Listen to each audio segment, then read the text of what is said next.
Welcome to CBS 42's presentation of Alabama's Hidden History, honoring Black history across the state. I'm Sherry Jackson. And I'm Jack Royer, and we begin at historic Moton Field in Tuskegee, where the mission of the Tuskegee Airmen to get Black pilots into the air is remembered with exhibits and stories. And a few hundred feet away, that mission is being carried on.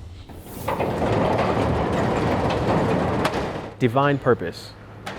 It was all meant to be. I didn't know how, I didn't know why, I didn't know when or where, but I always knew in my mind that it would happen.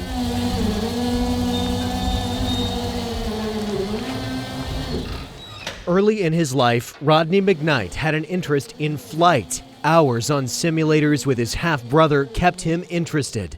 But one moment. And it wasn't actually until I was 14 years old when his dad took me up flying. He let me sit in the co-pilot seat. And that's when something in my brain clicked. And I said, okay, I'm going to be a pilot. Now it's just a matter of doing what it takes and figuring it out.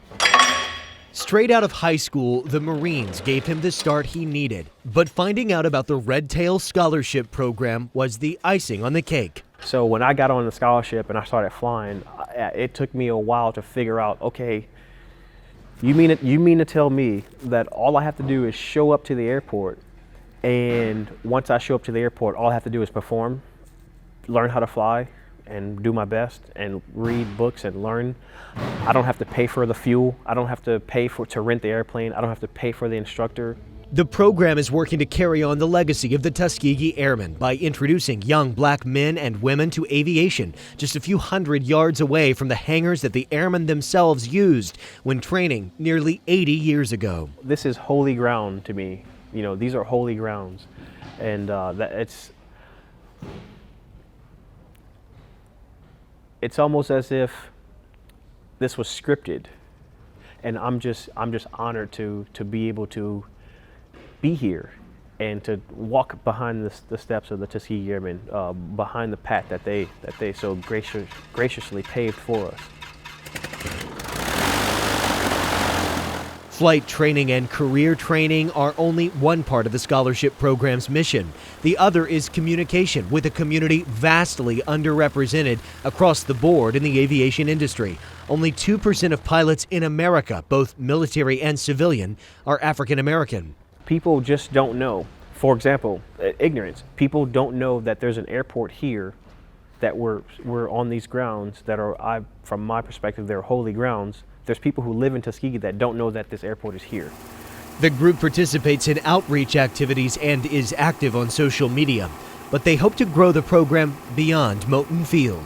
Outside of this airport, the way this program grows is by way of sharing that mindset, that mentality, and that drive with others, and then hopefully they will be inspired to do the same. So now when other people see what it is that we're doing, they too will figure out a way to get involved. They too will figure out a way to accomplish their dreams and goals of being a mechanic, an aircraft mechanic or a pilot or air traffic controller, aviation manager. I mean, they're aircraft manager. The field of aviation is what people would call it a small community, but the possibilities and opportunities are endless. If you'd like to help the Red Tail Scholarship Program or learn more about them, visit redtailscholarshipfoundation.org. Coming up, we share the story of the man who led the fight for people like Rodney McKnight. See Alfred Chief Anderson. Stay with us.